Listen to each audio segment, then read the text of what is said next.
Thank you. Heads up, you knew it.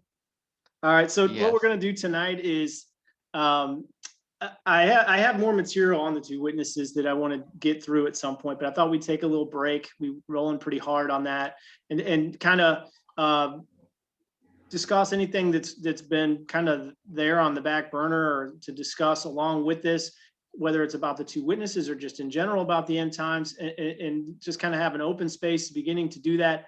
And then I've also prepared material which I want to get through in the tonight, tomorrow, next week, whatever it takes, after we've spent whatever time we want dialoguing or whatever. And if that doesn't happen, we'll just move right into this. But I'm going to do a study on the Abomination of Desolation. We've not done a focused study on this. It's certainly not in a while. I've collected a bunch of material for that. And so that'll give us a little bit of a space to kind of focus on another important end times event. And then when we sufficiently feel like we've covered that, we can go back and do one more piece of things for the two witnesses. So with that said, at the beginning, I just kind of want to open up the floor and, leave space for us to talk about anything that we didn't cover, or that people didn't have a chance to talk about in previous weeks, last week, or any related subject to end time. So Scott, I went back last week, and actually just a couple of days ago, just to go back over the recording from the last session, and I the purpose of doing so was to try to get a little better feel for your thoughts on the first shall be last, the last shall be first. And I still think I'm a little disconnected as far as the projection of that thought. But what I wanted to ask is, could you clarify the point to that whole thing? Because again, like I said, I went back and I listened to it again, but I just wasn't quite clear where that all was going.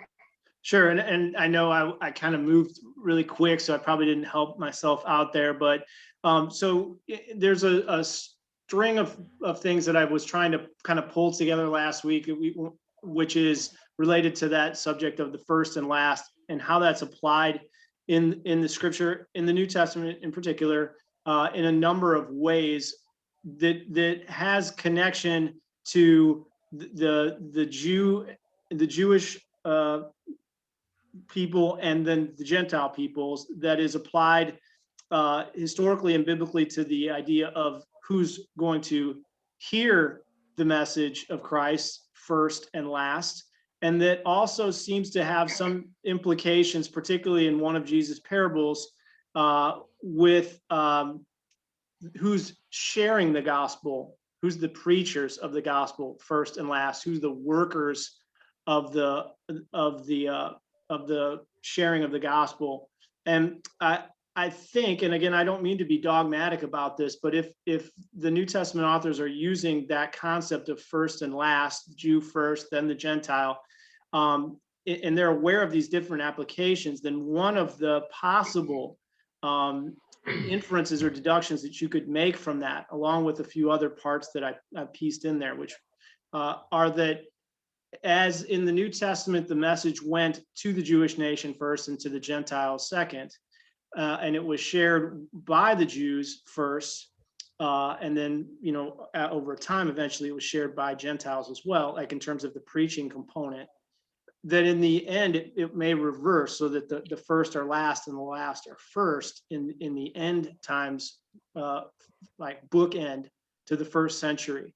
And so again, I know that's kind of some distant stepping stones, and that's why I tried to connect it to other things, like God saying, I'm going to speak to my people through stammering lips, and with foreign tongues. And we talked about that with Moses as an example of that. Although he was clearly Jewish, he was raised as a Gentile. And so I don't want to diverge into other stuff. I want to make sure that I'm responding to what you were asking. Sure. And thank you for doing that. I was listening to the recording from last week, and a pool of thoughts were coming into play, as far as from observations that I've made in the scriptures, would you say that, would, would you agree that salvation was just as available to the Gentiles as it was the Jewish nation Israel back in the Old Testament economy?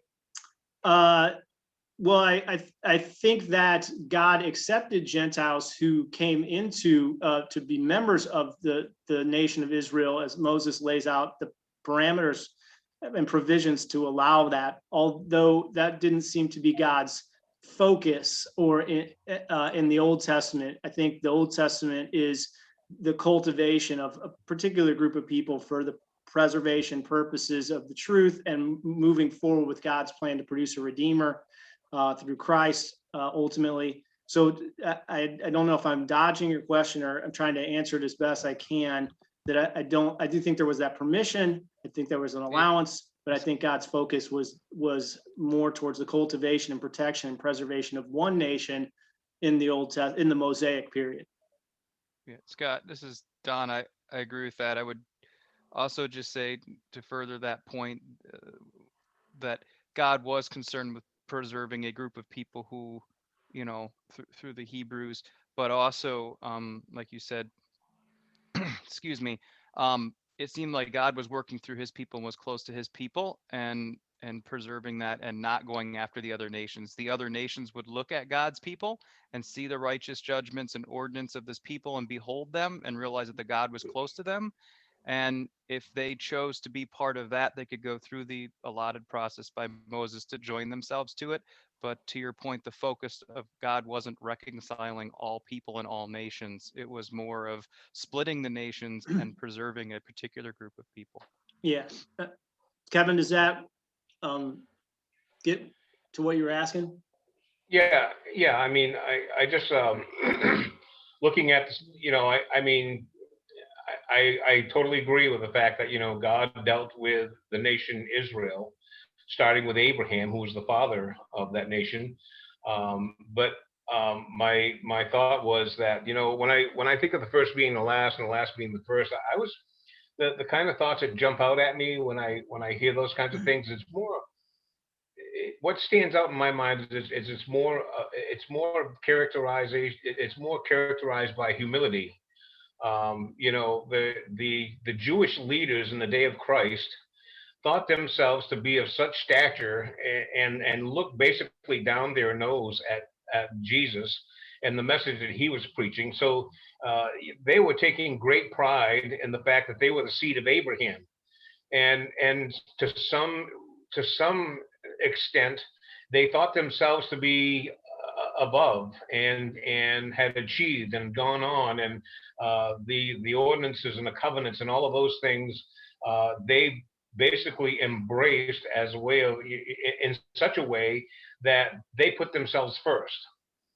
And when I take a look at how the scriptures break down in the Gospels, the Lord Jesus was he was more concerned about the fact that, well, let me give you an example before I ramble on here and just say nothing. In the book of Luke, when Christ went to the temple and they brought him the scroll and he opened it up and he read from Isaiah, and this is basically what it says. Isaiah 61 verses 1 and 2, part of verse 2, I should say. Good, you're bringing it up. And this is what he read before the Jewish leaders in the synagogue. The Spirit of the Lord is upon me, because the Lord hath anointed me to preach good tidings unto the meek.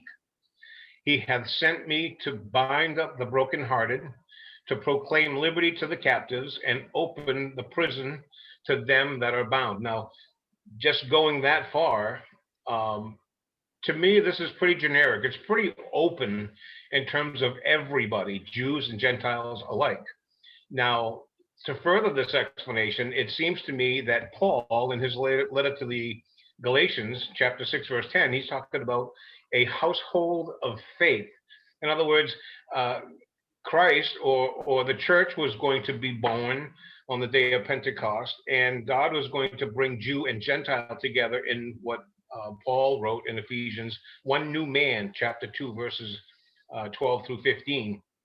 But also, he's talking about a household of faith. He's talking about one new man comprised of Jew and Gentile together, so that there's no respect of person. That they're one of the same. And then when I read this passage that the Lord quoted in the synagogue, to proclaim liberty to the captives and opening the prisons and to them that are bound, to proclaim the acceptable year of the Lord, and to proclaim the acceptable day of the Lord. Now, he was speaking primarily to a Jewish company. I don't know if there was any Gentiles in the synagogue when he was reading that, but it sounds to me, or the impression I get from what he was teaching there, was that the Gentiles were very much included, even though they were not present at the time that he read that scripture. Would you agree? I don't know. I don't think that I would. I certainly don't think that Jesus is excluding Gentiles, but I think that Jesus primarily came to the Jewish nation, and he seems to make that intention pretty clear in other passages in the New Testament, at least as I read it in the Gospels, so that while his ultimate intention was through his apostles to go to the world and to the nations throughout the period of his ministry, which begins here in this type of early event in Luke, my reading is that Jesus is coming to the lost house of Israel, and he's quoting a prophet of Israel in the synagogue who wrote to the Jews in the Old Testament, which is Isaiah, and he's speaking to them. Now, again, I don't mean to say that the message of the gospel is only for Jewish people, or that Jesus didn't intend for it ultimately to go to the Gentiles, but in the period of his ministry, starting with this, I think it was the other way. Go ahead. Can I just add some of that? Yeah. And that's like when he speaks about this in Mark chapter 7, right, where he says that he was not sent except to the lost sheep of the house of Israel. So certainly we know that through Abraham that the blessing was going to come to the nations, but the administration of it first came to the lost sheep of Israel, right? And then the end, if the lost sheep of, so when Paul in Romans talks about how some of the Gentiles were grafted in because some were cut off, and then at the end you have the lost sheep from the house of Israel being grafted back in. That's kind of the demonstration of the first who received it, the administration of the gospel first, also receiving it last at the very end. So that's where the first shall be last, right? And then the last would apply to the Gentiles, and then the first shall be last and the last shall be first in the end time. So I kind of messed up the last part of that. But no, but I understand what you're saying. You're kind of going. So I want to get back to Kevin. Good stuff, John. Sorry. I'm sorry. I didn't realize I jumped in there. I'm sorry. No, I thought there was I'm a glad pause there. it wasn't meant to be just between me and Kevin, but because Kevin originated the question, I didn't want to get too far away from giving Kevin the chance to sort of come back in and readdress where we may or may not have answered his. Well, that's where I talked about the administration of the gospel, right? In terms of the new covenant, right? The administration of it first went to the Jews and then to the Gentiles. It certainly was for both parties, but the initial administration went to the Jews first, then to the Gentiles. That's how I was tying it into what Kevin was saying. But go ahead. Yeah, I agree. And it says there, in Isaiah 49:6, that he was going to give the nation Israel as a light to the Gentiles. So the gospel is definitely, well, it says there in John chapter 4:22, it says, salvation is of the Jews, right? In other words, they are going to. I agree with the fact that they're going to be the ones who are the light, and the gospel and all of the things pertaining to Christ, God, and all of those things are going to be shadowed through his nation Israel. But when I was thinking about the first being the last being the first, I was thinking about how that, how that he taught about, if you go and you sit in the uppermost seat, and then all of a sudden someone greater than you comes along and say, hey, what are you doing here? You go sit in the cellar. I'm going to be sitting here. And then those who are of a more lowly estate take a lower seat, and all of a sudden, hey, what are you doing down there? Come on up here, kind of a thing, you know. That's the kind of thoughts that were coming to my mind. But I wholeheartedly agree with the fact that, you know, the salvation and or the oracles of God, if you will, were certainly imparted to the nation Israel first. And incidentally, it's kind of like a little factoid here is that, you know, was Adam and Eve Jewish? No, right. No. It's interesting that he called his own nation really from Gentile seed, if you will, starting with Abraham. Yeah. And, I agree. And that's all I'm going to say. That's No, all I I'm gonna agree. say about that. Good. That's good. I'm glad we got back into that, and thanks to Don and John also for adding in there.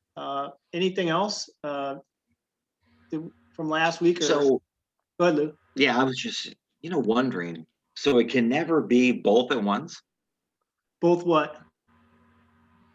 You know, it can't always be like, the Lord God is focusing now on the Gentiles, and that's the way it's been since, 40 AD?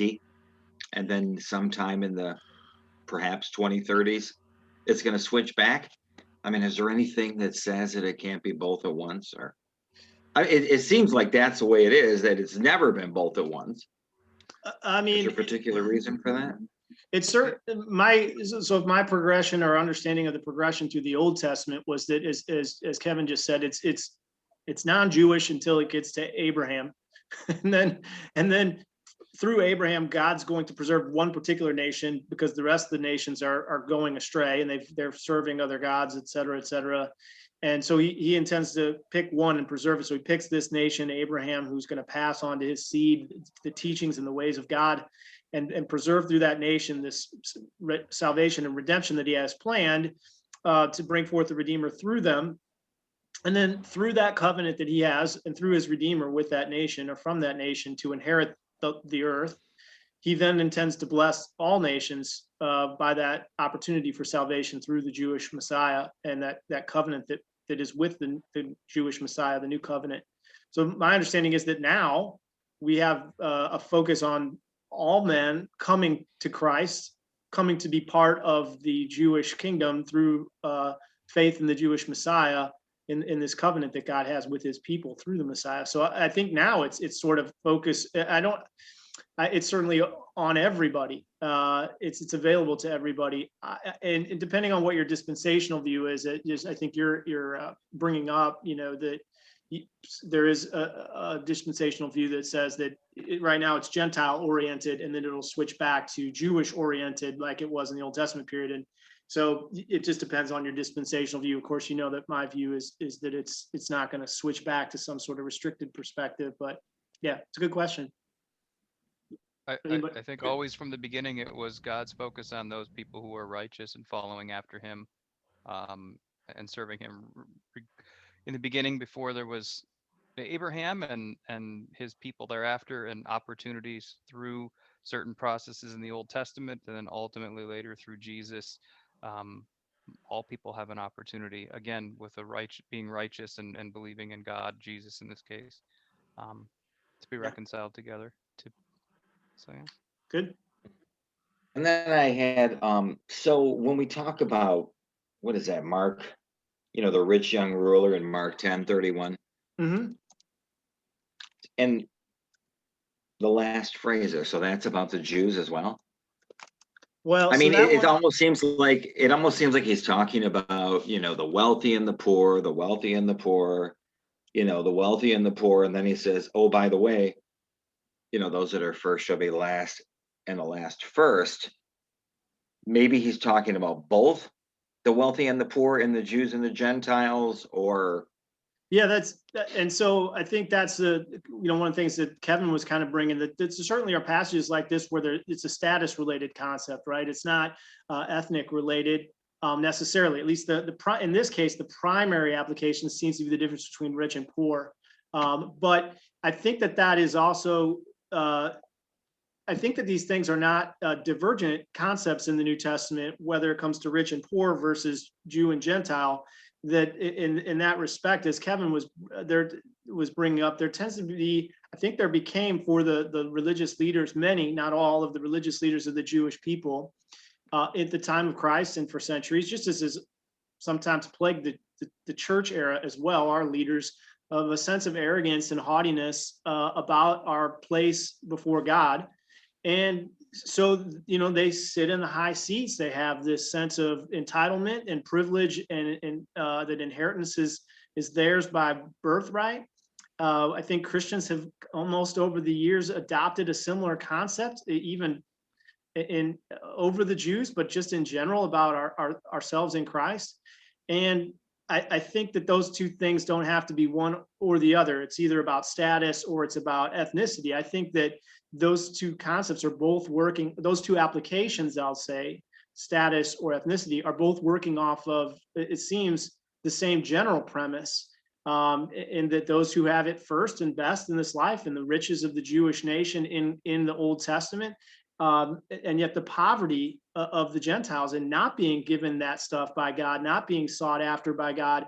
And now God's going to distribute that freely to the Gentiles. And many of the Jewish people are going to find themselves spiritually deprived over the centuries from what their ancestors had in the relationship that they had with God's presence living among them. And so I think that these things are sort of tied together. And I think certainly, again, that the church age has sort of also experienced some of these similar patterns that were present in the Old Testament as well. So I think you guys I think these things are in harmony. You're saying potato and we're saying potato, right? Right. Yeah, I think that that's why, if you just look at this one that you brought up, Lou, that you By might the way, think, potato does have an E on the end.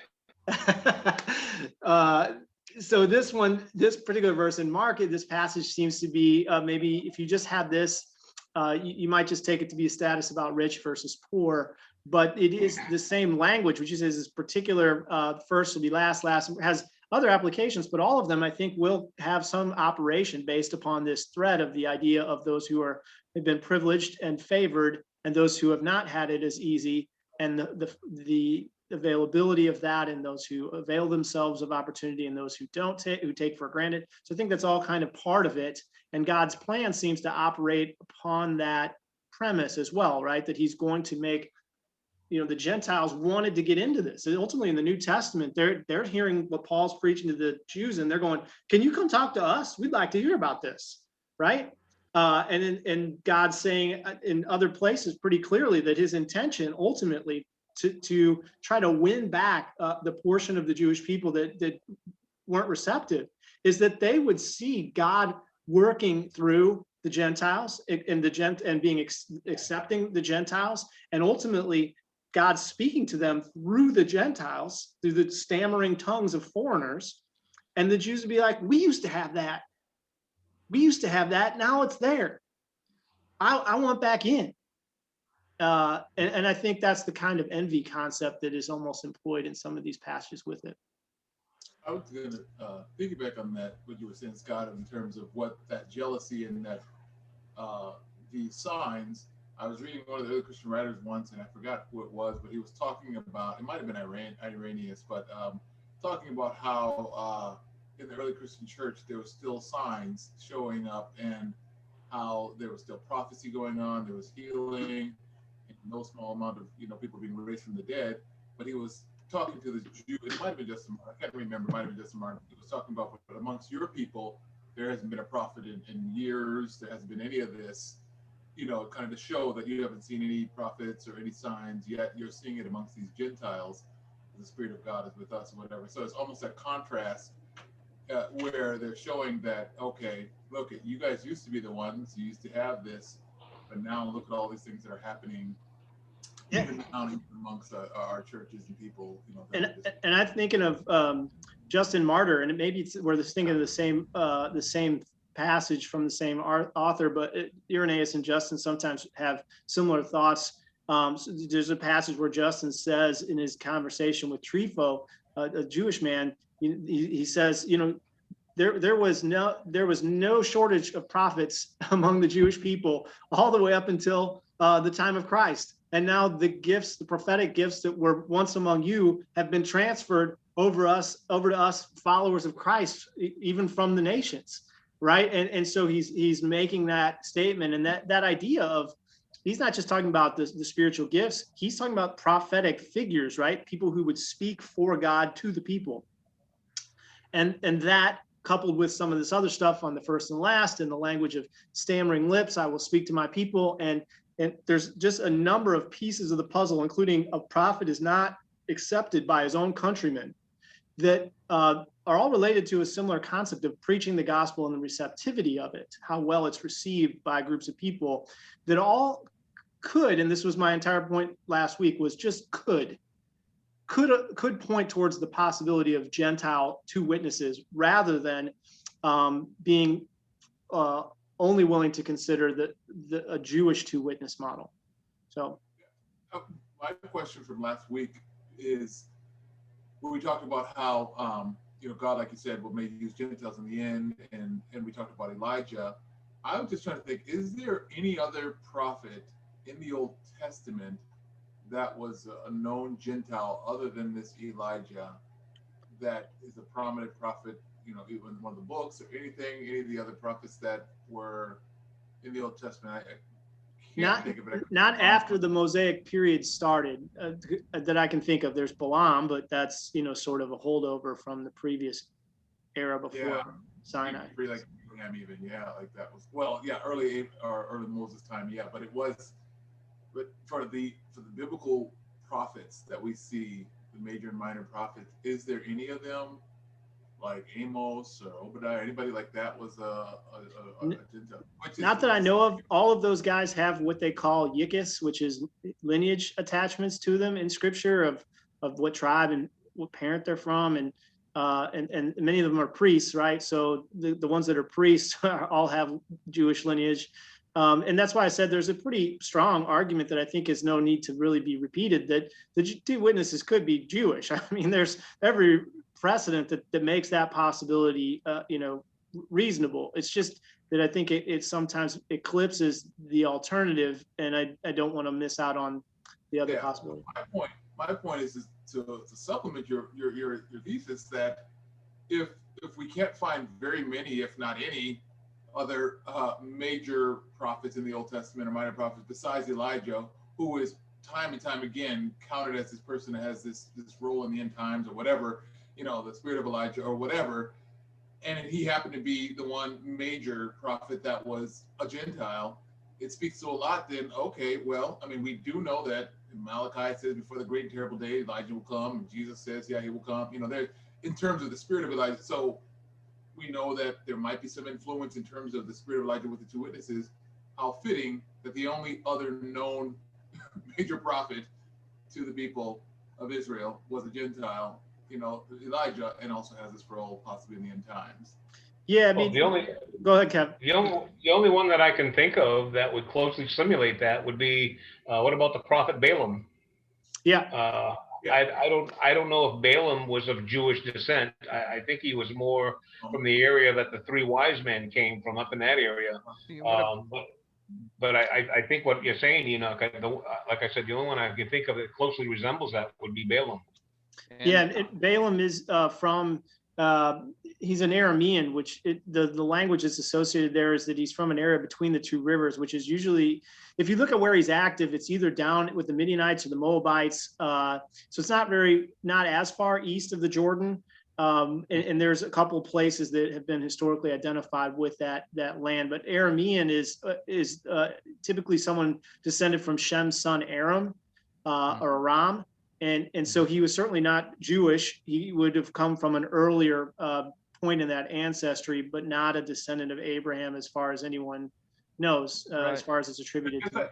My point, I guess I was talking about post-Israel. Right. Because yes, there were other prophets such as Melchizedek. I mean, Enoch is called a prophet. Yeah. So I think there's other prophets God used, but since the post-Jacob Israel period, Balaam, like you said, Kevin, is probably the closest one that kind of overlaps a little bit. But even then, it sounds like he wasn't coming to the children of Israel to return them to Yahweh. It doesn't sound like he was kind of a greasy prophet in some sense, which is weird. He still had prophecy, but he still had some messed up tendencies. not the to tell them to go worship other gods and stuff like that in the end, or to do stuff to kind of draw them away from Yahweh. That doesn't seem like the true kind of faithful prophet to Yahweh. But yeah.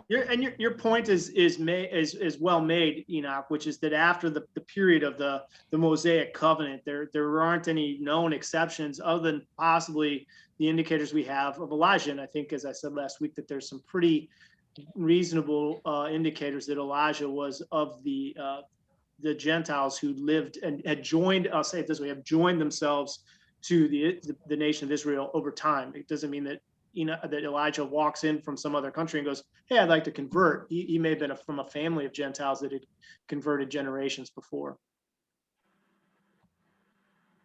So a lot of stuff that we put together, and we did it super fast last week. May not have been the most advisable decision, but yeah, when you look at all these seemingly things that could be unrelated, and you ask, well, who's going to be preaching the gospel to the people at the end of the world, such that there's a large portion of the Jewish people that will be saved, and you get first and last in there, and you get Enoch, or you get Elijah and Moses in there, and you get no prophet is accepted by his own country, and you get Paul's language about how will they believe if they don't hear, and someone has to be sent to them to preach, and he's saying, so I'm going to the Gentiles, and then he talks about how God's going to speak to his people, quoting Isaiah, with foreign lips and a stammering tongue, and all of that just could add up to the idea of God selecting 2 Gentiles at the end of the age who've come from a faithful Christian Gentile church heritage, and say, you two go to Israel and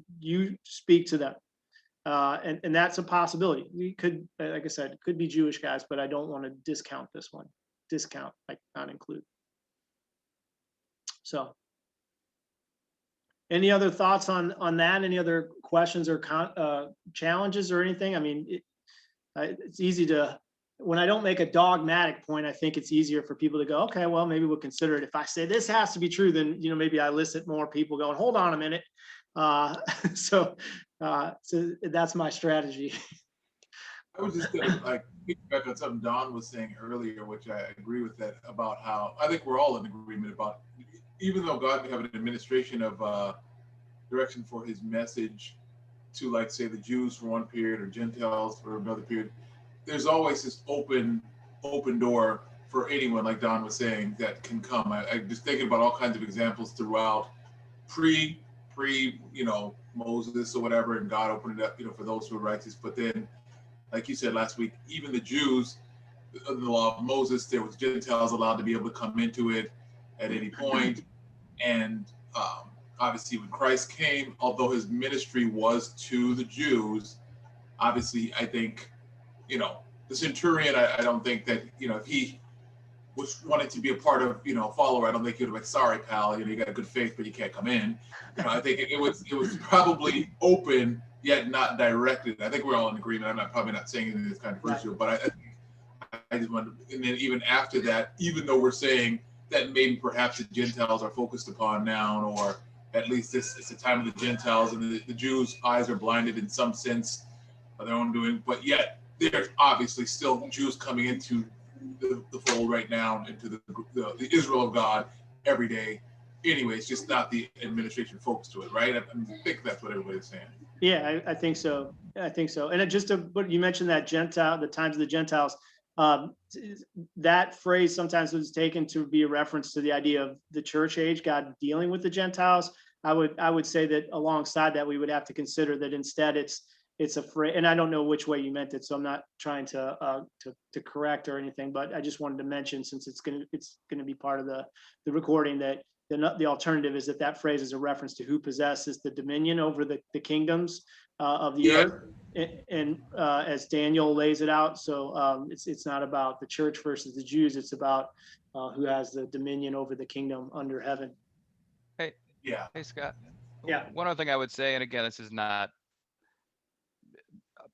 like a major proof or anything, but if there's a situation in which there's I guess it doesn't make sense. I was gonna say there's a necessity of changing the priesthood but Jesus is Jewish, right? But that wasn't always the case. So if the priesthood is able to change, it's feasible that the house of a prophet could change. And Yeah. I also think that you have situations in the New Testament where when Jesus has interactions with Sadducees and Pharisees, he the interactions seem with them is that they seem to be haughty or smart or intellectual or know what they're doing. What he's mostly concerned with them is changing the words of the Lord or changing the ordinances or statutes, right?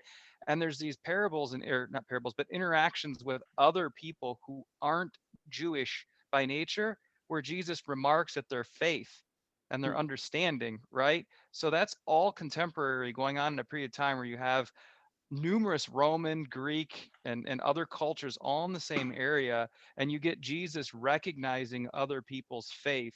And it seems like God is always looking for the content and caliber of men's hearts toward him. And one thing that a prophet needs to have, even going in the book of Deuteronomy, is saying the words that the Lord has given to him only, whether the Lord speaks to him directly in a dream or reciting the words that have been written down by other prophets and from the apostles through the power of the Holy Spirit, right? That is a gift that has been given to us, the word of the Lord preserved. And I think that's a requirement. And that's what we would have to go by, right? If somebody was a prophet. I mean, my first thing wouldn't be is what ethnicity are you? It's what is the content of what you're saying and how does that compare with what I have? Yeah. So I'll leave that there. Nope. Good Yeah. point. Good thought. Yep. It's always the Gentiles coming to the Jews in the Old Testament economy to embrace Judaism as a way, but the one common denominator is it was always by faith. Habakkuk 2:4 says a man is justified by faith. It wasn't in the fact that blood was being shed and thrown upon the altar and all of those kinds of things, because Hebrew reminds us that no one was saved by the blood of bull or goats. It was always by faith. But again, it was always the Gentiles or other nations outside of Israel coming to Israel to look in, if you will, on the whole concept of salvation. So yeah, I agree. Yeah, good stuff. I'm enjoying. We can keep going if there's more commentary, or if you guys want me to break open the seal on the Abomination of Desolation study, we can chip into that for a little bit. Well, AOD. I'd like to back up a little bit, Scott, just to go over something else that you had mentioned earlier on, not in this session or last week's, but something about the 70th week of Daniel. Correct me if I'm wrong, and I want to make sure that I got the right understanding here. Is it your understanding that the 70th week of Daniel actually starts at the crucifixion of Christ and carries on from there? I mean, can you kind of elaborate a little bit on that? No, I think that the entirety of the 70th week is still in our future and has yet to start. That's my current understanding of it. Okay.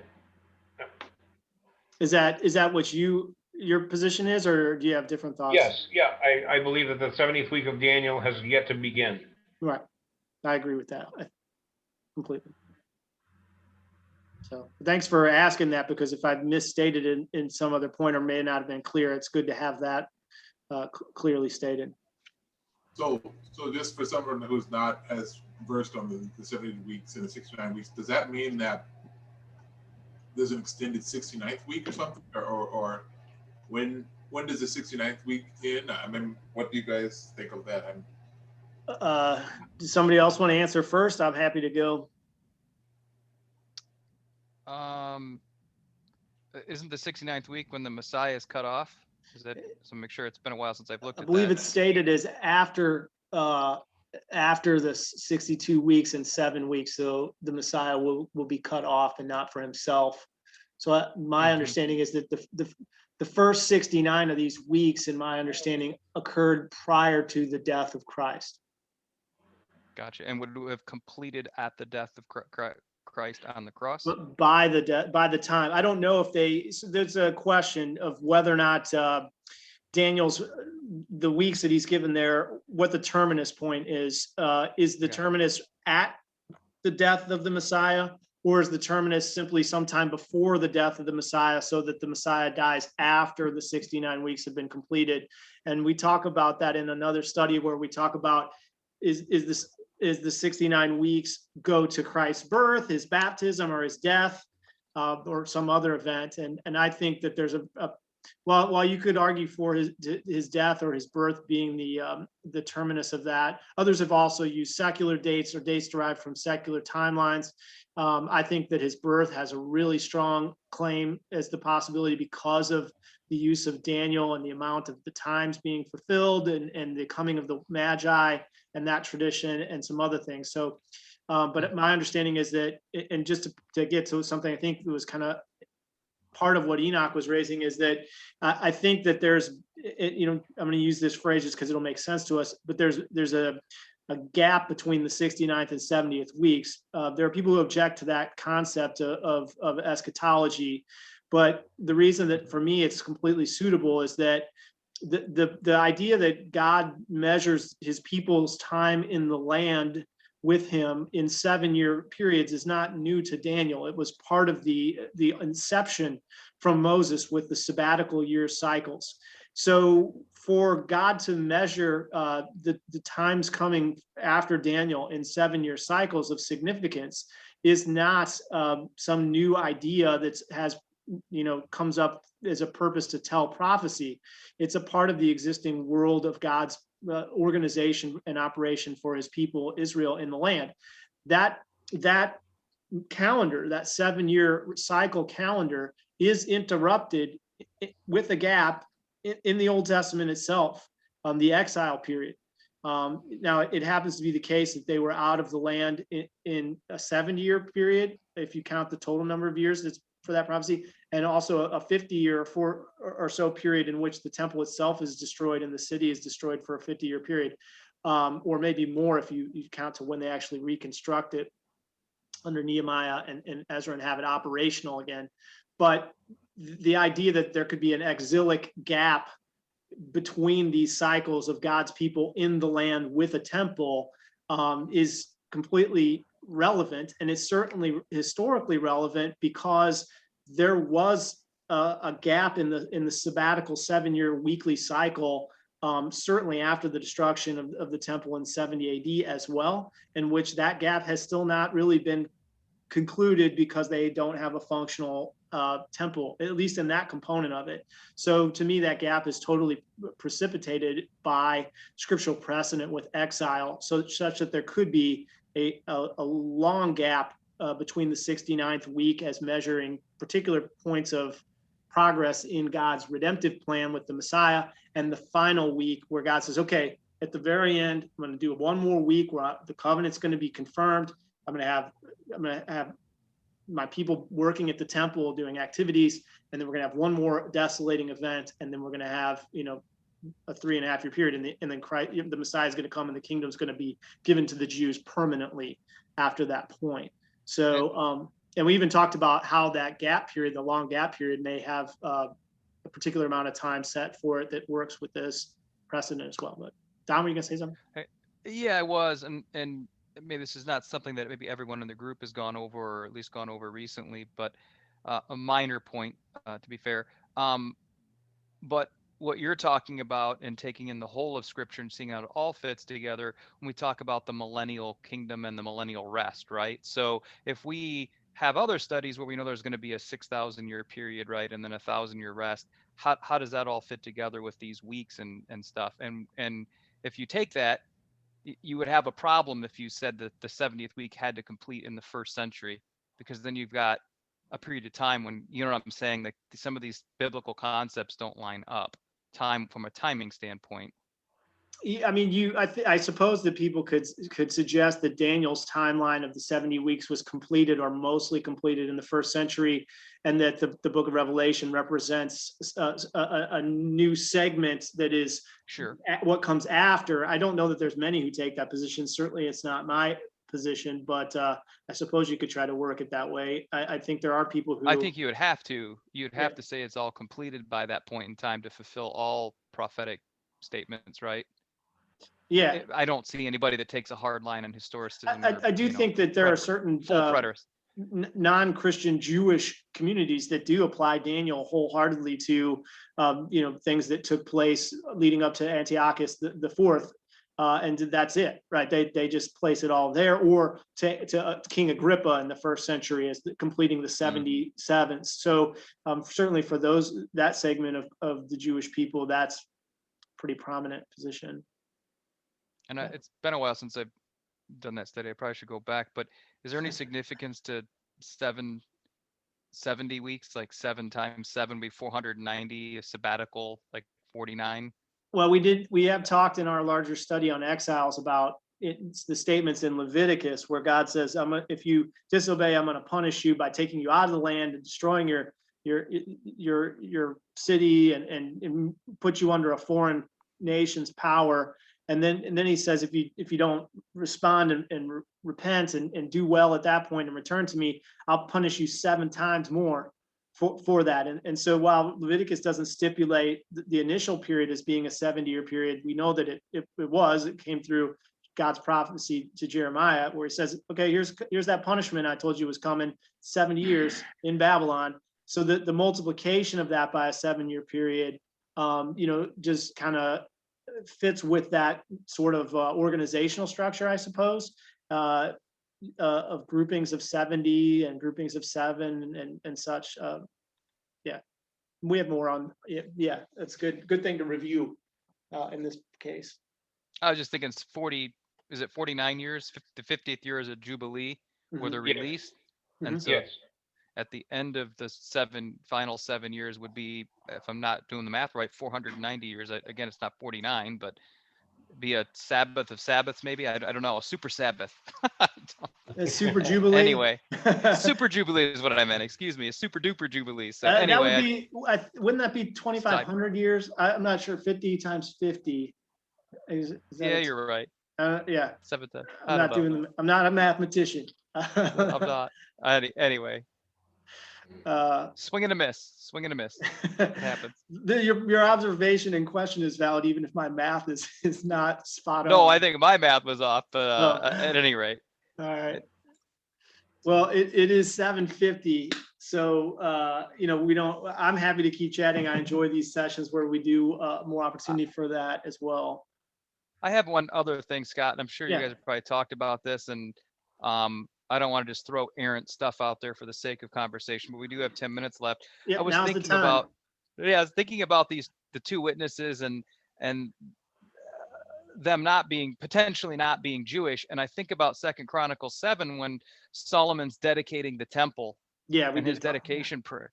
So if you guys have talked about that, then we don't need to rehash it. But, I mentioned it because I was speeding through last week. I didn't stop on that point, so it's worth bringing it back I think up. it's important because you have a situation where finally at this period in time in the history with the Jews, Solomon, not David, because David's time was busy killing and pushing out with God's help, removing the 7 nations who had defiled the land, right, for their unrighteousness. And now Solomon, the culmination of his building a house for the Lord, and they get done building it, and his dedication prayer includes in there a prayer that if people come from a foreign land and pray here, that the Lord would hear them. That's an odd thing to say once you've gone through so many years of repelling Gentiles, goyim, out of the land and trying to establish the Lord's presence, to dedicate it and have an allowance for people who are not Jewish. I think. Yeah. I don't know. It's one of those things we certainly thought a lot about when we were visiting over there in the area of David's Jerusalem, is that, hey, I want to be in on this. I want to be one of these Gentiles that comes over here and prays at the site or near the site of the temple and has that prayer answered, right? But it's part of the larger picture. Yeah, and it was worth mentioning for sure.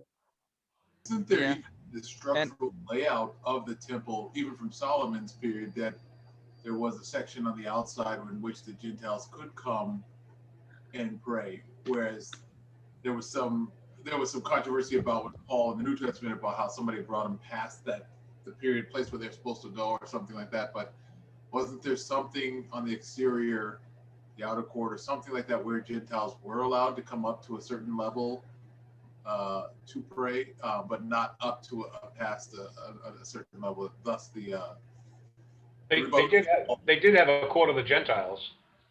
yeah, Just for the Gentiles. like that. Was that part of something later on, or was it in Herod's temple, or was that part of Solomon's temple? I think that was part of Herod's temple, wasn't it? There certainly Herod's temple had an expanded court for the Gentiles, but I believe at the time of Solomon there was an area outside of the Levitical court.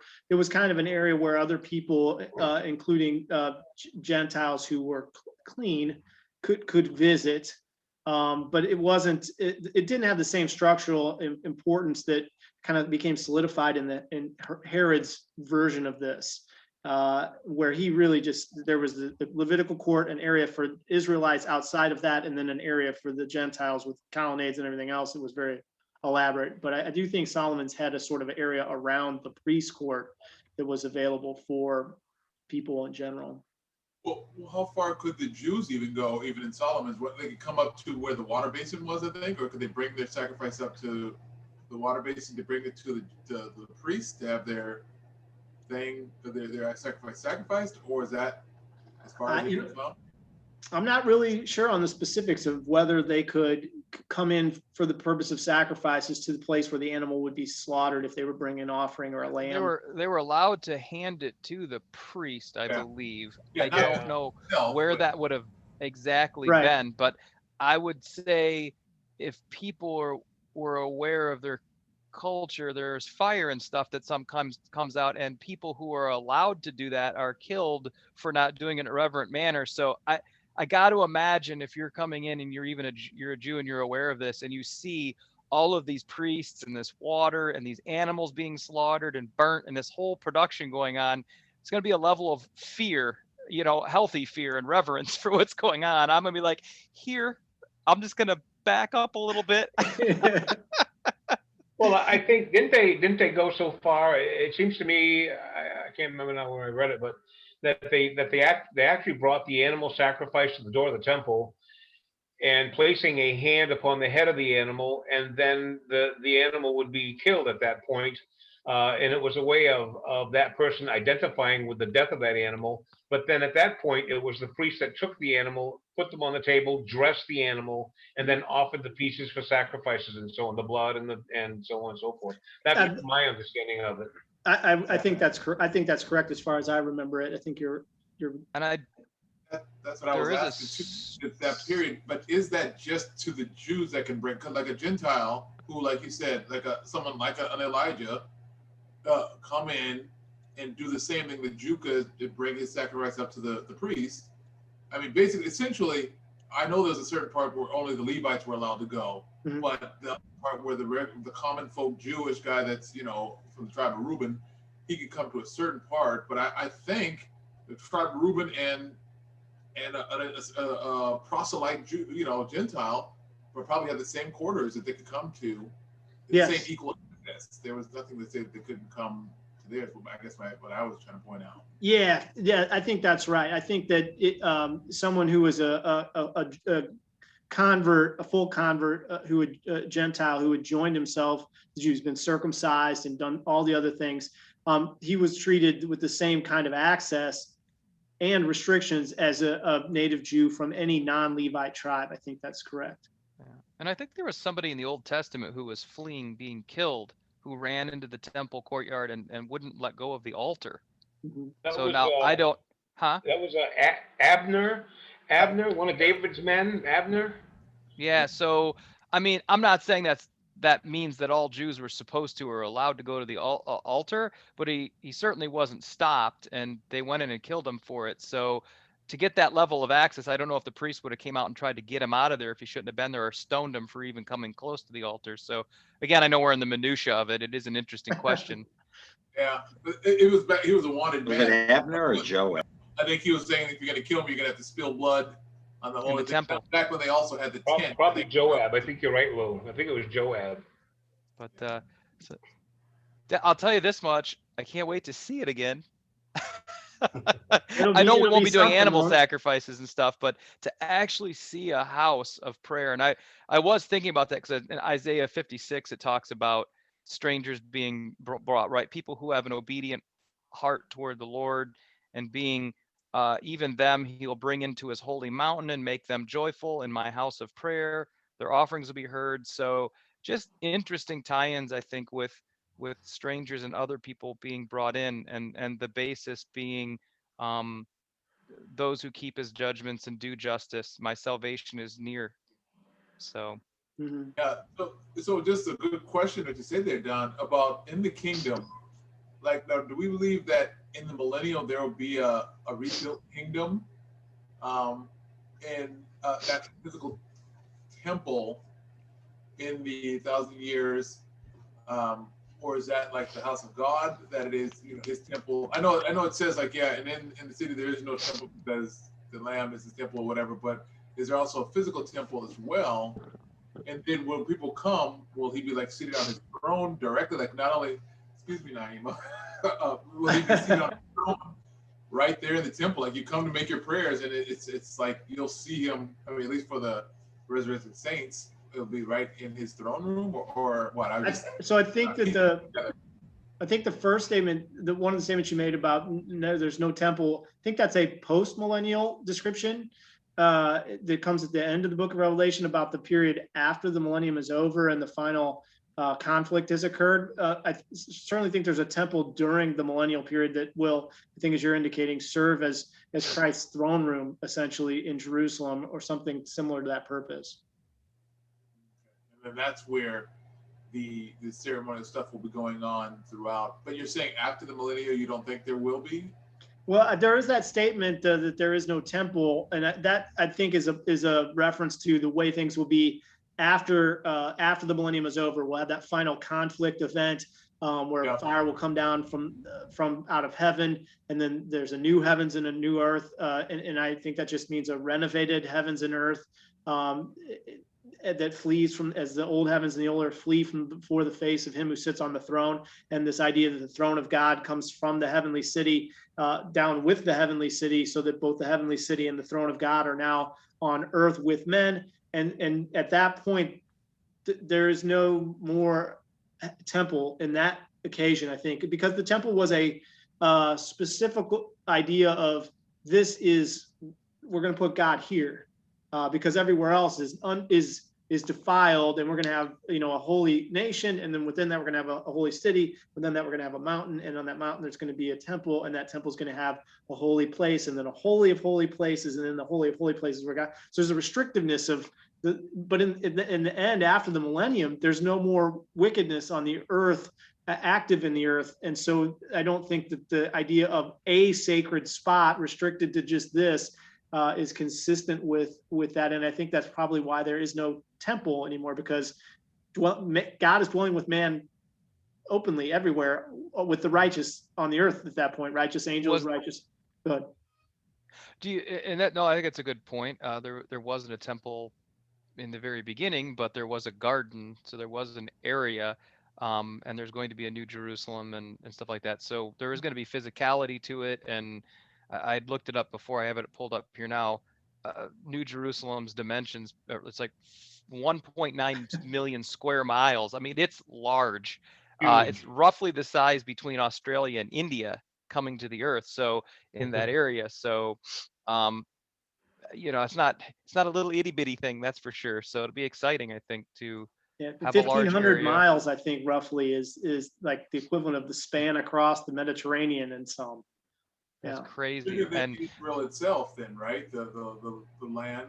Bigger than Israel itself. Even the amount that Abraham was getting for the Euphrates to the Nile. That concept is bigger than that. Yeah, because I've always wondered about that, because I'm like, man, okay, if we're going to be in the holy city, and the kingdom is in that region, I was like, that's kind of a small spot, for us to, get a plot of land or so. But I think, like you said, if this new Jerusalem is much, much, much bigger. But again, I think that's a post-millennial, that city is accessible on earth in a post-millennial setting. During the millennium, we'll be dealing with a millennium geography circumstances in Israel, I think more akin to what we have now in terms of the geography.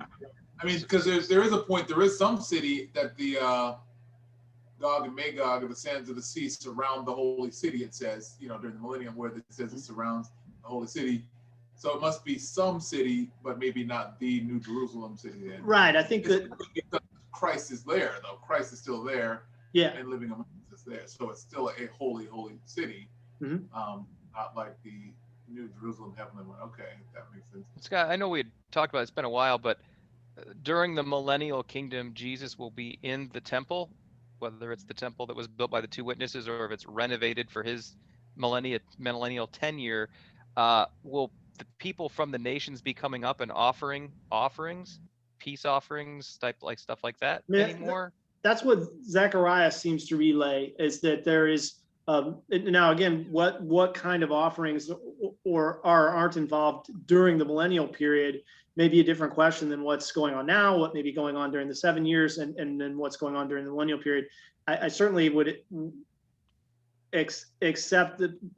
On the one hand, based on the language in Zechariah, it seems to be possible that some forms of animal sacrifice may be going on.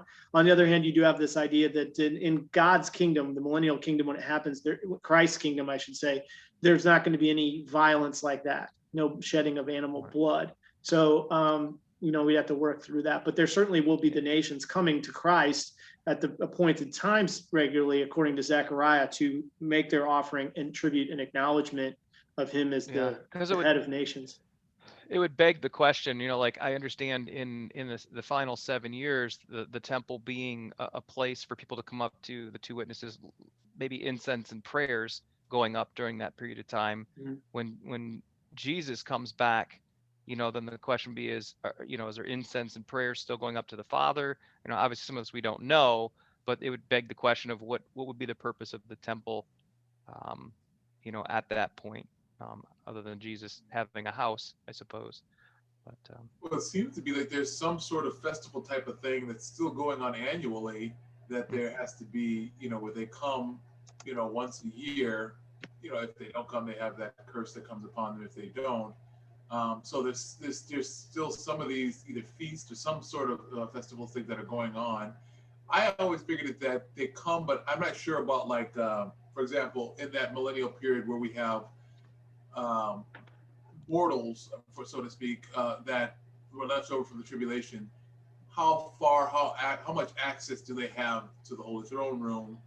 I would probably liken it that they would have similar access, that they, people that maybe wouldn't be able to go in the very throne room where Christ is seated, perhaps, because it sounds like none shall enter the holy city that have lie and all this other stuff that talks about, but I got the impression that even during the millennial period, they may not have that same kind of access. Without holiness, none shall see God. So they may be able to come, but I guess I never seen them going, directly into maybe the holy temples. Like I wouldn't think that anyone who attempted to approach Christ in his kingdom during the millennial period, in his throne room in Jerusalem, who was unworthy or in revolt or rebellion or in sin, would last very long. I mean, that's the whole. It'd be like trying to go into the Garden of Eden as a sinful person. You just, it's. So I think aren't there angels guarding the gates so that they can't even come in? Yeah, during the millennial kingdom, I imagine there may be times when the mortals from the nations who are left from the nations can come to the temple, to the city of Jerusalem. As long as they're in compliance and obedience, they certainly may be accepted and allowed in to access Christ and to petition him and make tribute to him. But if they come in an unworthy manner, I'm sure they're not going to last long.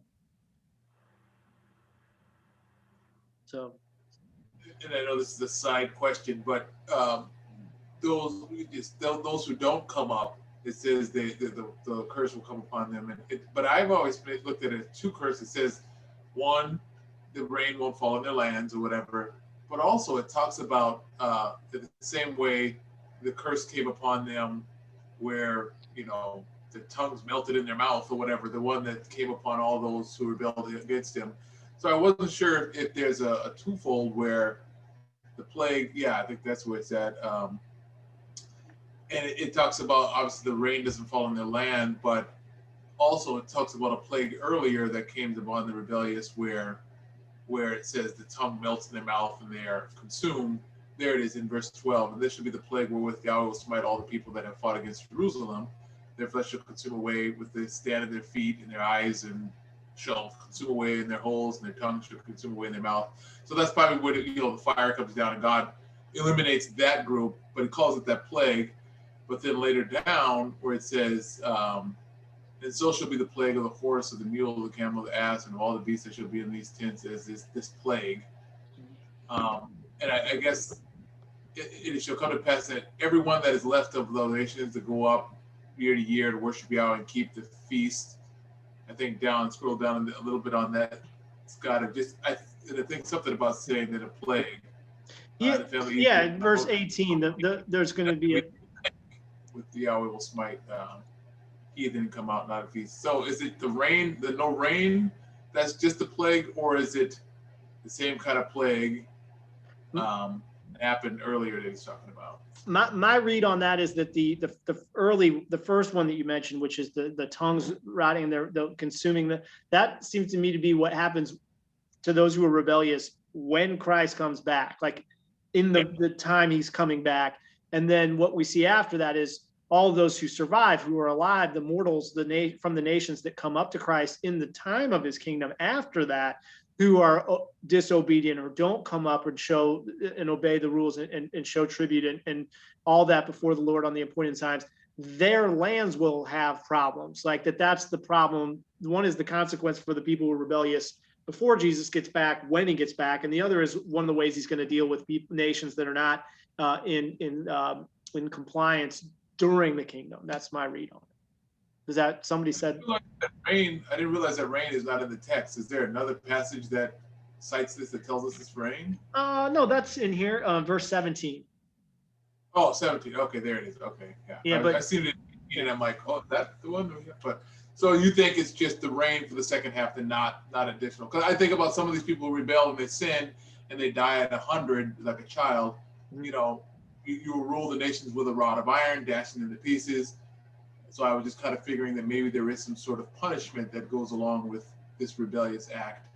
Yeah, I think there's probably levels of punishment, levels of, hey, I noticed you guys didn't, it depends on where you're at. If it's like, all right, look, if you're not going to come up, you're not going to have rain until you repent. Like this is God actively holding accountability.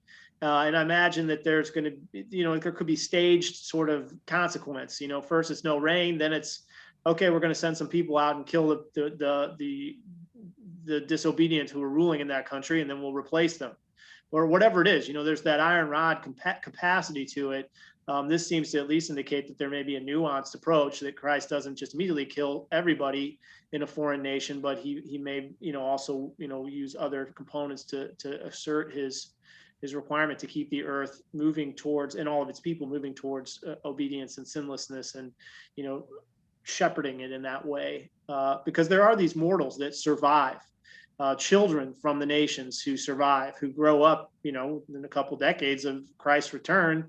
Anyone who was really young who survived this, who may not have been held accountable for taking the mark of the beast at age 3 or whatever, will be 20, 30 adult years old, and they'll be living in nations and in my understanding, again, that there'll be mortal people populating nations from that.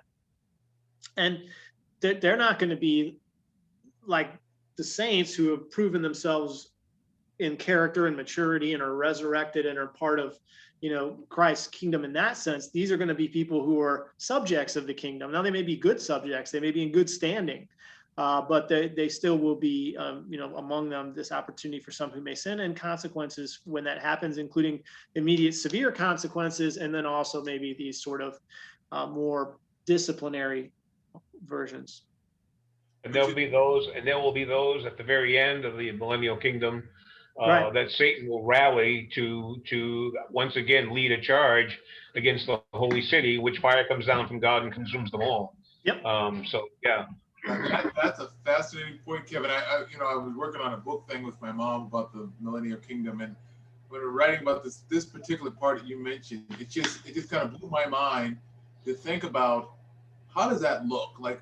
Trying to flesh that out into like a fictional novel is difficult, but just try to come up with some things about what does that look like, where people who are in basically utopia conditions with Christ face to face, still there. You can see personally Christ face to face, and then the devil is able to deceive or convince as many as the sands of the sea.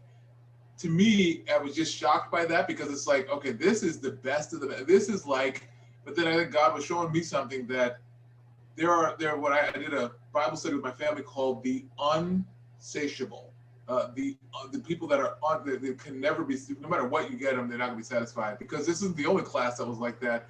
These people who are like this, but there was also a third of the angels who lived in perfect harmony of bliss and Yeah. harmony, and they've seen God Himself, the Father, face to face.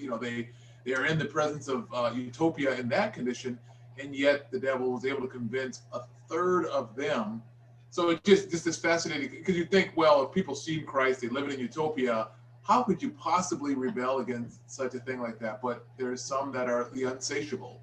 Well, I think there's something that's at play here, and that is, you know, from what I study and from what I see, God never usurps your free will. Yep. Your free will, I think, is something you always have, and so you have the desire to either worship the Lord and come to His temple and worship at His feet, or you can be like the rebellious Jews, just turn your back and not acknowledge, and so on and so forth. Like and again, like you say, the angels who had the perfect environment. Why would you even want to do that? You know, it's unconscionable to think about that. But again, you know, for us humans, mortals at that time, I think we will still very much have our free wills to do, you know, to do what we will. You know, it's worship is an act that we choose to take, you know, so. But it makes me, part of me was concerned, like, okay, well, what about post-millennial and into the eternity time? You know, like you said, we have free will. Like, hope there's not another round, but the Bible has said that there never will be again. It will never happen again. So this is probably what God was thinking when he said, I am going to, you know, pick out the type of people who I know in the end will never, you know, they're that group of people that will not never rebel like that. And they can go into eternity, and I can trust them that for eternity, they'll never rebel. That kind of predetermination, not that he said, I'm going to pick it out, but he just kind of knew how we would respond to the gospel. How would we, you know, react? Because that's a very important part, because nobody wants to go into eternity and then finally, oh, here's another uprising, you know, great. You know, we never have any break, but at some point it ends at that point. And I think, you know, maybe he knew the people that would love him for all eternity and with a free will would never, and we'll have different dispositions, but hey, the angels have perfect bodies too, and they still sin. So, you know, there's this component of effect on both sides of the mortality divide, right? For us, the weakness of our bodies, the desires, the needs of the body, the difficulty of the mortal body that wants comfort and pleasure and doesn't always care how we get it. And the opportunity we have in the world as it is, not being under a righteous ruler and seeing opportunity and the wicked prospering without immediate judgment, all fosters the opportunity for the flesh, even in the righteous, to take occasion to disobey. But we won't be living in that environment. And our, you know, for those of us who have set our hearts to be submissive to God's ways, we stumble. We don't accept that, but we stumble in this environment. Without this environment, with immortal bodies, with a righteous ruler in the world, I think obedience will be even easier for us, such that, as you indicated, for those who are resurrected as a part of the first resurrection at the beginning of the millennium when Christ returns, there is no opportunity for second death. You've passed from life to death, from death to life. So, but for the angels, right, they're immortal. They're not weakened by the flesh. They do have this, their original state of circumstance was such of certainly some of the angels being depicted as not understanding or willing to accept the nature of God's plan for the mortals in some capacity, right? Like, why do angels, this whole set of questions is fascinating to me. And my brother Brian and I have discussed it at some length on our own in our own time, which is, why do any angels sin? The things that become the entrapments for us are not apparent as a part of their world. Like and this is why I think people misunderstand the concept of what the Bible's teaching about the devil is, right? Like if you think of the devil, or he's depicted in a popular movie, he's always engaging in the sort of seedy, awful, evil type things that a human might be involved in, sexual fornication, or whatever it is. But I don't think of the devil's type of sin in those are human type sins. Certainly he's fostered that, he's approved of it, he's put in the system of the world that promotes those things. But the Bible doesn't depict the devil himself as someone who's the works of the flesh are his downfall. His downfall seems to have to do with pride and submission and his place and in all of those components, which certainly men deal with as well. But so you see God dealing with both sides of that through this plan of redemption now and through the millennium and afterwards.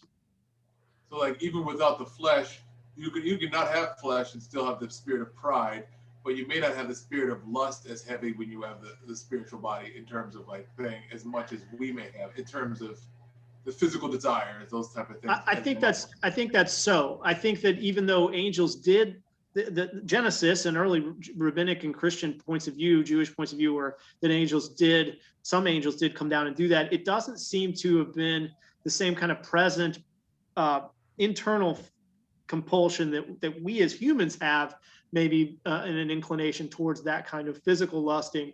But certainly some of them decided to engage in it. But the early church has this point of view about angels as not only superior to us in physicality and vigor and immortality, but that they're intellectually very strong as well. That their sense of rationality as applied to morality is what ours, what we strive for, right? Like that for us, it's easy to deceive ourselves as a people and as individuals. We trick ourselves into thinking what's right to allow ourselves to do what's inconvenient according to what's true, even though we would know better. So we try to darken our understanding. I think the angels have they have, at least they were born with a clarity about this thing that is not distracted by the want of a mortal body that needs things and is incomplete in itself. So for them, I think it's worth considering that at least for some of the angels, their type of sin is not as it's not that it's altogether different or unknown to us, but it's not like the devil's into drug usage and, violence for violence sake and anger and emotion is his problem and lust for the flesh. I think that that's a sort of low biblical view of the devil, but I think the devil himself is probably a more clever arch villain with more, I don't want to say more sophisticated, but it's a higher level type of what led him the other way. Yeah, and especially when you think about when you look at different king lists and stuff in ancient times, it's always talking about length of duration of reign or power or might or who lived the longest. And when you think about these angels and interacting with humans and having offspring and stuff, I think of those beings that are immortal. What is something that you want? What is your desire when you don't worry about death? And you're going to be around for a long period of time. Like, it's easy as a human to think about the things that we want in this lifetime, because at some point in time we'll be restrained, we'll be stopped by our mortal existence. But if you didn't have that, then you'd have to think about what things would be important to you. And what would be tempting, right? If you had it would be perfect tempting. Comfort of flesh, total health for the rest of your life, no threat of death, and what would tempt you? It may not be the same things that are tempting for us, right?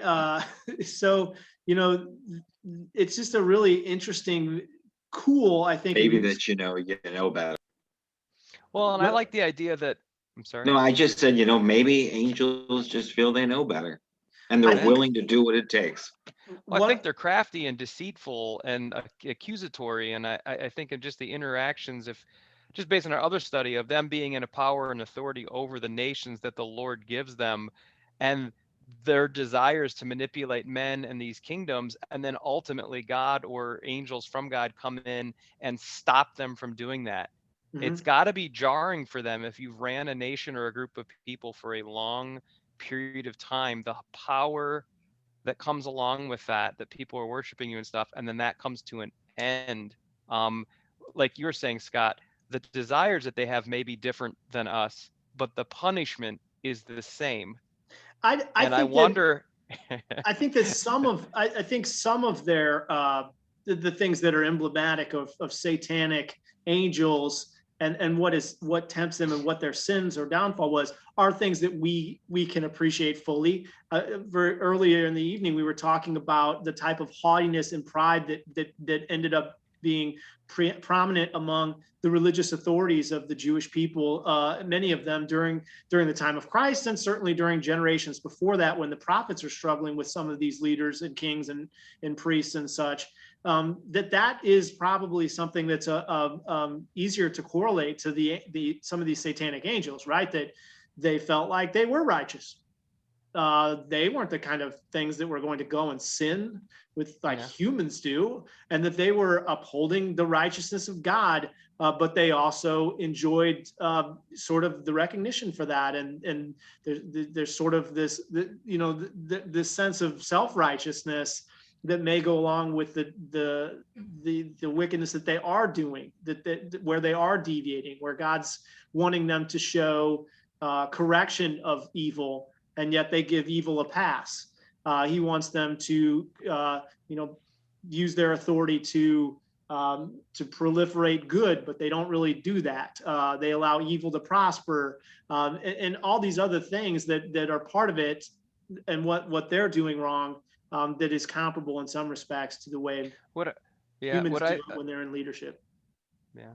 And just as a complete sidebar, it's just interesting that, when you think of humans, that restricting them from access from the tree of life or numbering their days and that they're mortal is a mechanism by which you restrain them in their imaginations and what they can do.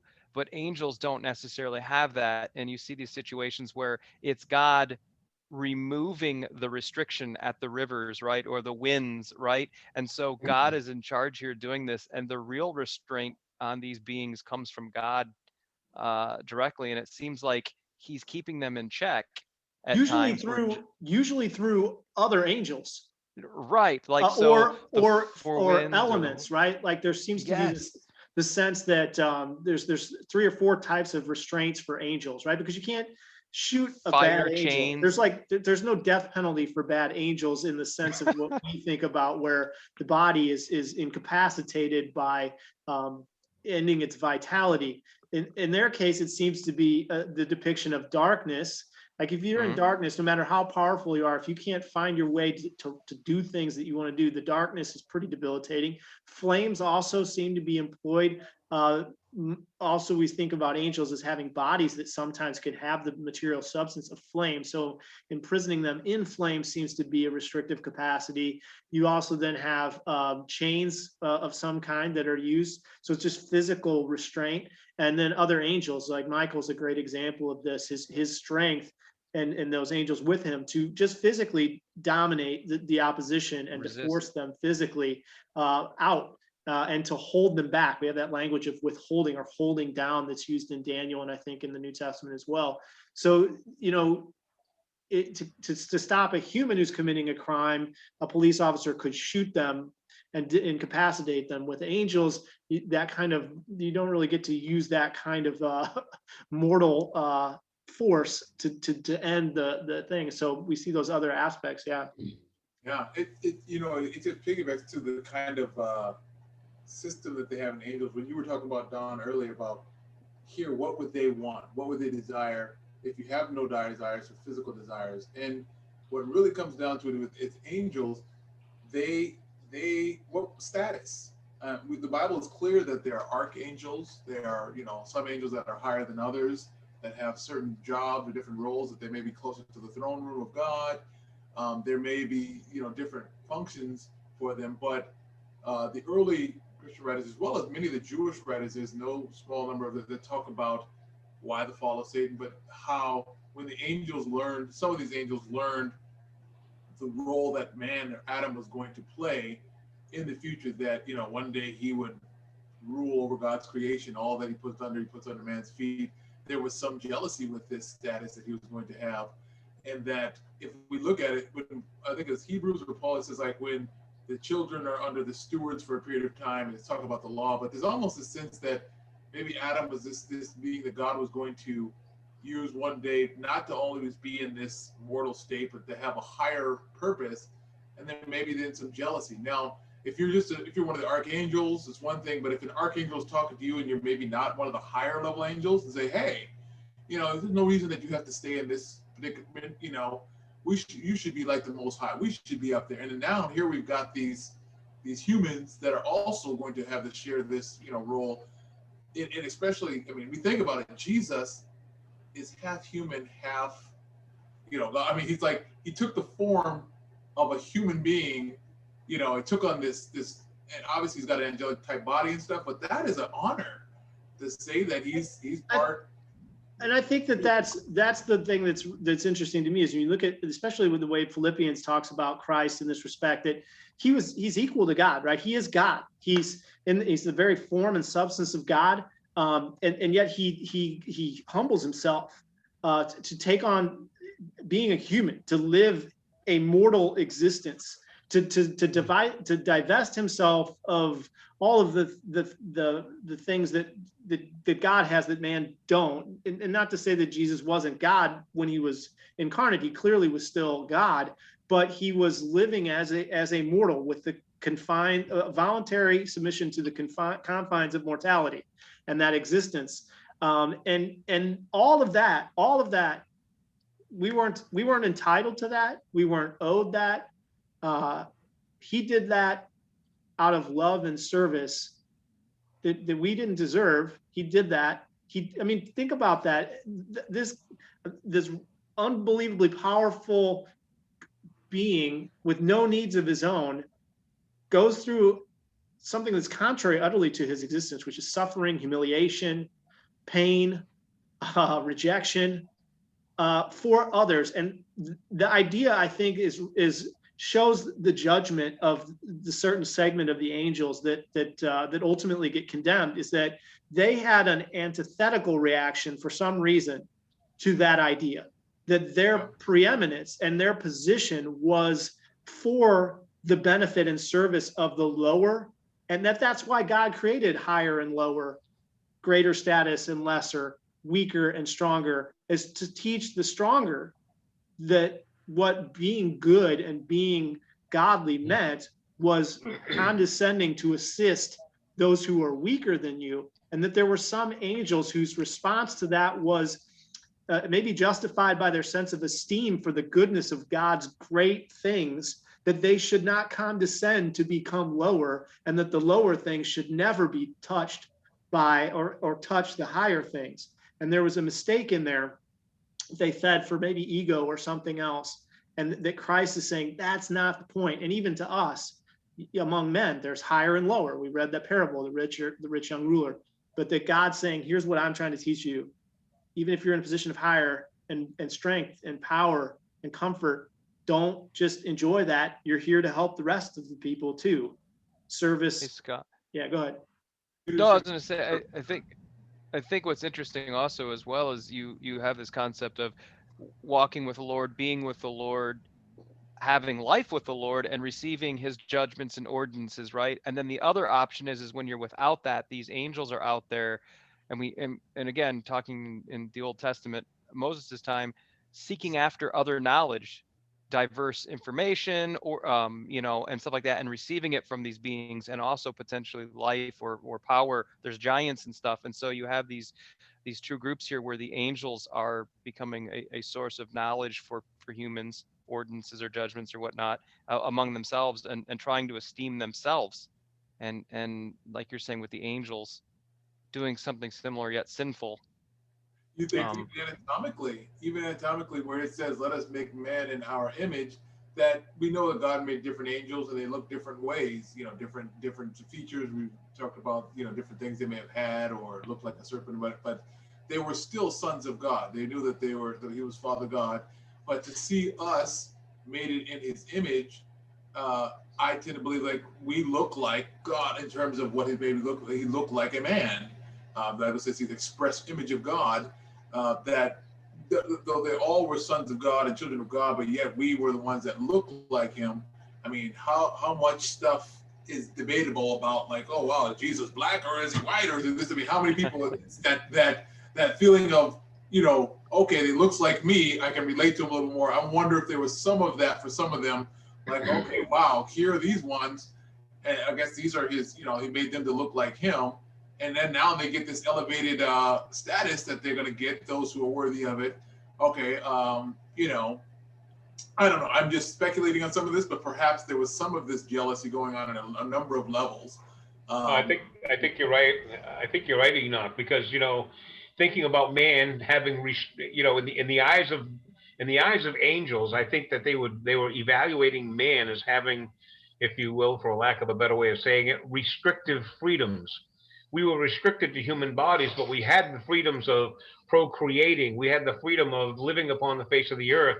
We had also captured the Lord God, his heart. You know, it says there in the scriptures where the angels were even curious to look in on this thing called salvation and so on. So there were some things that we were restricted to in human mortal bodies, but the angels looked upon that and they're like, you know, wouldn't it be good to have what they have? You know, and we look at them and say, wouldn't it be nice to be an angel, fly around in the heavens and do all those other things? Nobody's happy with what they have. Bodies like angels one day too. I mean, that's literally we're striving to get these immortal bodies, obviously with the Holy Spirit in that relationship. But yeah, I mean, we're striving to get this, you know, the body that's up in heaven for us that Paul talks about. But really, if we think about it, you know, yeah, and here's some of them, not all of them, but some of them we're looking at, wow, look at the pleasure, like you said, that they have. Big part of that, but I wonder if some of that is kind of like, you know, they're looking at this. If there was some angels, righteous angels, that were even maybe indignant to see how man treated the beloved God, you know, they see how much he had did for them and what was in store for them. Thus, the reason why they could be called the accusers of the brethren, or they could be up there and say, look, absolutely, yeah, they're not worthy. I agree with that. I think that is one of the things that again, Brian and I were talking about, that we came to this conclusion that some manner of the angels, maybe even the highest angels who turned against God, may have had a sort of type of righteous indignation about, you're going to take these people who have done all this awful stuff and you're going to continue to pursue them. They're not worthy of you, God. They're not worthy to be treated and served and helped and benefit because they turn away. And they began to look at us with contempt rather than with mercy, and with contempt rather than compassion. And you know, not realizing that they themselves have, good night to Lou and whoever, anybody else needs to go. I know we're just running out the clock here, but that they are missing, that somewhere in there they overlook the possibility of some fault that they might have in not showing that kind of love and compassion and mercy and so forth, and thinking too highly of themselves to care for the lesser, right? I mean, the whole idea of God creating is lesser things than God exist who have needs and God doesn't. And God's whole point is, I'm going to go ahead and create that, and then I'm going to care for that thing and help it. And these angels didn't, and that they didn't see the mercy in that in some respects, and they may have very well turned against and turned, because we thought of it like this as well, that you think about angels in the role that some of them play in tempting mankind, right? And you just, like, the New Testament says, woe to that person who's doing the tempting. Like, that's just not a position you want to be in, that you're providing an opportunity to try to elicit somebody to turn against God. But I think you can imagine, I can imagine, although it wasn't easy to think through this, the psychology of an angelic being who's like, that guy's going to sin. Like, I just know it. Like, if you watch these humans, they eventually just go for whatever feels good or suits them. They don't care about other people. And I can prove it. If you just put them in the situation, this guy's going to go for it. Mm-hmm. And now you've become the tempter instead of the one who's trying to strengthen someone's character. You're like, I'll show you, this guy's not going to live up to what you want. Maybe Some of that played out in the life of Job. to say, look, I'll show you. They'll curse you to your face. You know, like Job said to him, you know what? If you take this away from him, he'll curse you to your face. I mean, basically saying you chose the wrong ones. We're the ones who've been with you at the beginning. They'll curse you. Oh, sorry, I got a kink in the neck. But yeah, cursing. Sorry. But I'll go you one further on this level. During the Millennial Kingdom, we will be immortalized. We will be as angels or equal to angels in the language the New Testament uses to capture this. And we will rule the nations as priest kings with the Messiah under Christ's kingdom. So we'll be given rule over 10 cities or 5 cities or whatever it is, right? And so we become this sort of replacement or a parallel to the way there's already angelic rulers over the nations in the current age. We will serve in some capacity as immortalized humans during the kingdom, presiding over the world under Christ. When we have people in our kingdom or under our responsibility that are challenging or turning away or sinning, how are we going to deal with it, right? Will we deal with it? You know, obviously, our character in this case is, the Bible teaches that we've already matured in character. We're past that point, but we will have learned through the experience unfortunately from the era of these angels who have gone before us, that you don't respond to weakness by pushing it down. You try to assist it. You try to teach it. You try to help it. You certainly don't just disregard it, right? There was also the point where angels seem to be like, if you look at Genesis 4 and Cain and his descendants, there's a problem in that line. And rather than that line being dealt with, they're just allowed to prosper. And that's what happens with the Canaanites and some others, is that they're just being allowed to prosper. And so, you know, we're going to have to mitigate this. This is going to be a role that we're going to have in some respects, is justly, compassionately, and fairly dealing with weaker beings through the millennial period from a position of authority and status and power. And through Christ, we've learned how to do that. Yeah. And we will be judging angels. Yes. Yeah, absolutely. There's a component there too, right? And we can talk about how that'll work, but certainly our actions will be in judgment of those angels which failed to live up to Christ's intention as well. So, yeah. I was going to say maybe that some of them were maybe even drinking their own Kool-Aid, in terms of like where you say early on with those campaigns and stuff like that, where they like some of that false praise, like, you know, where they might have been watching, they were over certain territories and beginning to get some of that worship and beginning to get some of that false worship and stuff. Perhaps some of them started to believe, you know, at least to say, hey, this is kind of nice. You know, we've got our own, you know, group, and let's make our group greater than God's group, you know, and show that, hey, you know, we can, it's like their own little world that they can rule over. And they, you know, maybe they started to lap in some of that praise and say, like, hey, you know, yeah, here they're worshiping us. Look, and we can make our nation in competition amongst each other, where, you know, they're great. One nation's greater than the other.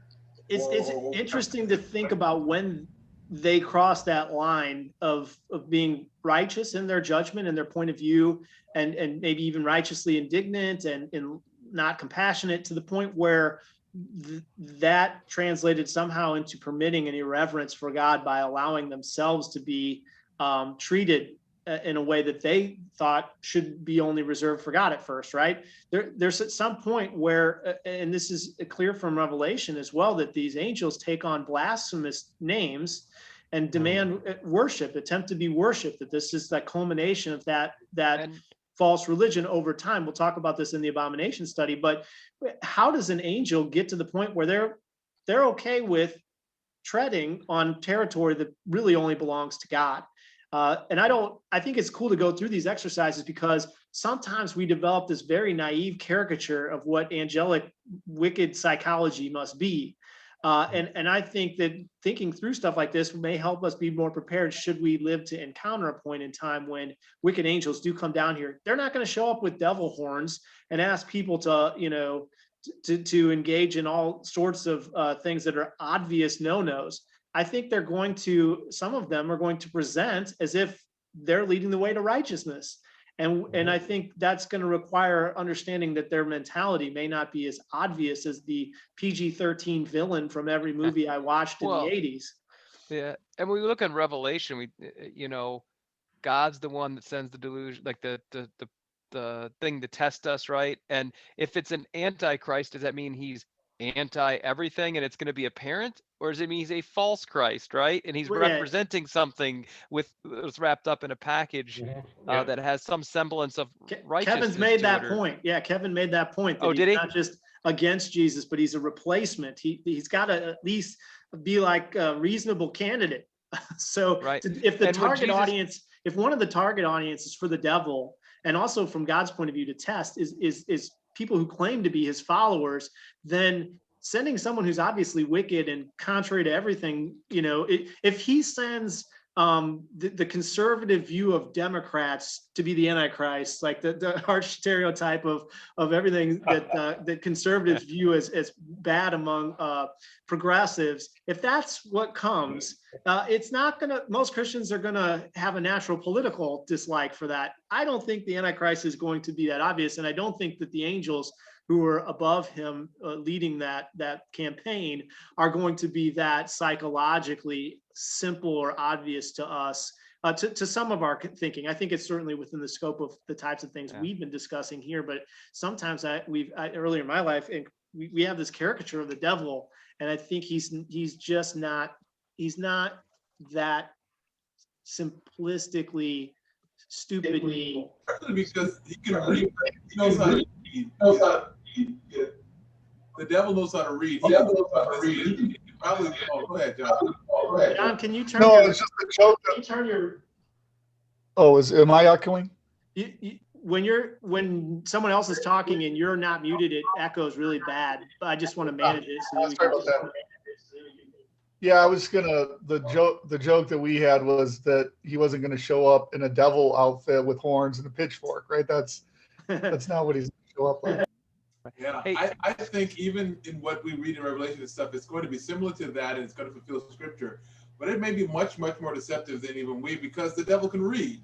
The devil can see what's expected and what he's supposed to do. But I think it's going to be a nuance that even he thinks he's not doing exactly. When we see he's going to come down, we maybe have this vision of what we think exactly he's going to do, but it's going to fulfill Scripture. But it's going to be in a deceptive way where, if he come down and says, everybody, take this 666, I think everybody will be like, oh, okay, there he is. Even non-believers will be like, okay, I don't know much about the Bible, but I know that. People often, I've heard the question asked, well, man, if the Hebrews had God and they had miracles and power and strength from them, how did they get enticed to follow the other nations and the other gods? If it was so obvious that this is the God of all gods, right? And they had such a good thing, why would they be enticed by the other things? And the thing is they were enticed. It was a snare to them, right? It did draw them away from the Lord. And so if it's possible for them to have the Lord so close to them and have that power with him among his people, right? I mean, these humans were going into these lands and were of no fame and were killing beings that were 9, 10, 12 feet tall. That these people thought there was no way they were going to be pushed out of this land, right? I don't know about 12 feet, but okay. Oh, okay, 11, 9, big. But you get the point. I'm saying, like, I think it's interesting that the point that I guess I was trying to make is it was enticing for the people and wasn't so far fetched that they were like, we're not going to follow this. This is crazy and sinister. We're not falling for that. Yeah. So, I think to Enoch's point, even in this day and age, it's going to be much more crafty and wily and deceptive. Yes. And I Very think there's deceptive. going to be a value or an appeal to it that people are going to be able to justify or rationalize. It'll seem So. pseudo-righteous to people who aren't scripturally, let's just say, invested in knowing the difference. What were you gonna say, Kevin? He'll transform himself into an angel of light and draw just like the bugs to a porch light. They'll all come flying in and they'll get deceived by him. So Yeah, I think going back to what you said, Scott, about the angel worship and stuff like that, and how they accept the worship contrary to the righteous angels. how they bend over backward to be like, no, don't do that to me. You know, I mean, almost to make sure like, hey, I'm not like those guys. I mean, don't worship me. And I Worship think God. that those two Because- instances that are in Revelation that you're referring to, where John is tempted to worship one of these seven angels that has been involved in the godly side of it, I think those two instances are in there to be like, hey, I mean, John the Apostle, right? That guy's got credentials. He knows what's up. He's got the book of Revelation. He's got the Holy Spirit. He was with Jesus. He's done miracles. He's seen it all, this guy. And he's tempted in that moment to worship one of these angels. And I think that is in there as a sort of illustration to go, if you're not John the Apostle, you should even be more careful, because this is going to seem, there's going to be an inclination because of what you're dealing with, especially after the long absence of that kind of spiritual presence in our world in that kind of direct way, yeah, you're going to have that. And I think that's where that warning comes from. And like you said, the righteous angels are like, don't, but the wicked angels will be like, if you feel like it, I mean, yeah, I guess it makes sense. You know, we go ahead. This makes sense to me. So there's going to be a wrap up there of, you know, sort of this mystical, pantheistic, Gnostic version of truth, which sort of refaces the biblical idea of God in a world where somehow it's okay to worship these other beings as God, and they're going to it's going to be close enough that people who aren't attentive, I think, will fall for it. And I think that's the key, Scott, is that it's going to be close enough where people are going to have a level of understanding and an affection and love for the word and understanding it so that they're not deceived by it. Mm-hmm. And that comes through studying and these types of conversations. Exactly. You said earlier, how were the Israelites, like you said, Don, how were they swayed by these other gods, these other things? I think people forget about the supernatural that was present and is present amongst even the angelic world. Because these gods that they were following, these false gods, there were supernatural things that were happening. I mean, if you think about the priest with Pharaoh, they were able to turn their sticks into serpent. Okay, the Bible it says what it means. I mean, they were able to do it. They were able to do something. And I'm not in the group that believes that they pulled something out of their the thing and did a magic trick. I think they probably legitimately some sort of incantations or something. God allowed it, just like it says in Revelation. They will do sounds. The frogs will do things that God will allow them to do some sort of supernatural. We talk about the restraining that the angels aren't able to do stuff. You ever think about why does the devil, the angel, just appear? Hey, look at all this power. Look at us. And the angel light all of them, and we'd all freak out and people would be like, oh, okay. But God is probably restraining them from being able to even do that until a later period, until they're probably allowed to do more. Well, it's like Don said, it's going to look right. It's going to look right. It's going to sound right. It's going to be everything that they can possibly think. This looks like it's the right stuff. So they're going to go for it, and because they don't know the difference. They're going to be counterfeit. It's going to look real, but it's not. It's going to be so close, and they're going to be using our language. They're going to be borrowing biblical terminologies that transcend into what other people in other parts of the world can understand. But it's going to, first and foremost, you don't try to deceive the deceived. You try to deceive the people who aren't deceived. And so when you look at the false religions, it's always attempting to co-opt terminology and confusion in that respect, so that people are like, oh, that I know the Bible does talk about that, right? That I guess that is what that is. These are angels after all. It's not just some TV evangelist. So there's going to be a compelling thing, and I think you're right that we tend to look at the idolatry of Israel through the world that we experience, which is common to us, which is a little stone statue in somebody's garden, of a particular denomination, or garden gnome, right? And we're like, why would you go for that? But I think that those things were a part of the structure of a larger supernatural world that was happening. And what those other religions had, it wasn't contrasted with Yahweh in the sense that Yahweh is real. He does miracles. These nations don't have spiritual beings that they're connected with who can help them in any way. that wasn't the contrast. I think there was a real presence on both sides. The potency was different, as we see in the example of Moses. But what Yahweh had that the other guys didn't was Yahweh had restrictions, and these guys had allowances. You just had to pay the piper, so to speak, to kind of play that game. But that's, I think, the way that it comes in the end, and it came at the beginning, which is Adam and Eve had a great situation. If you're Adam and Eve in the garden, what's wrong with your life? You're not even aware of what's wrong with your life. Like, you just know life's pretty good. Like, you don't even know bad, really. That's the whole point. And what the devil comes and tempts them with is the idea that God's withholding from them, and that there's some sort of oppressive element here that he's going to liberate them with. And Peter uses that concept in the New Testament as well. And I think that's going to be part of it. This idea of righteousness is necessary, but there's also a sort of indifference to certain kinds of sin that there's just been an oppressiveness to, like, hey, this isn't really wrong, is it? I mean, like, can't we get beyond this?